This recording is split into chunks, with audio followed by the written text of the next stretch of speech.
तुली माझ्यासारखीच कामाला. असं का? हा. म्हणजे तुला ठेवलं आणि तिला ठेवलं का? आता दोघाला ठेवलं आता. खायला लयच पैसा झालेला दिसतो हिच्याकडे. आता लग्न करणार आम्ही दोघं. बरं ती कुठे आहे ती बघ तिला कुठे आहे ती? विचारू ना. ओय ती बहिरी काय ते बी कळा ना मला. ओय काय अयो. म्हणला, लग्न करणार? हा काय म्हणला?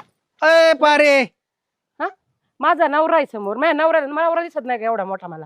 मी कवाची आवाज देतोय कोण आहे कोण आहे कोण आहे मग तेव्हा कोण नाव दिलं? काम करावं लागते तुझ्यासारखे का बिना कामाचे? अय बोला ना. आणि मला तर कळालं तू पॅन्ट शर्ट टी शर्ट घालून हिंडतीस. म्हणजे हे तुमचं बरं आहे, लोक तुम्हाला काही सांगतील मग काय तुम्ही काय विश्वास ठेवता काय? मालक हे आजच पाहिलं मी आजच घातलंय जीन्स काय पण- शर्ट असतो. काय खोटं काय म्हणला? बोलतो रे? मला आणलं मी खरंच सांगत असतो मग. हा काय तुम्हाला कोणावर विश्वास आहे? माझं चुकलं. तुला व्हिडिओ कॉल करायला पाहिजे होता मग कळालं असतं मला. तू साडीवर आहे का टी शर्ट वर आहे? हे बरं आहे म्हणजे. अहो डोळ्यात आणि कानात 4 बोटाचं अंतर असतं हे विसरू नका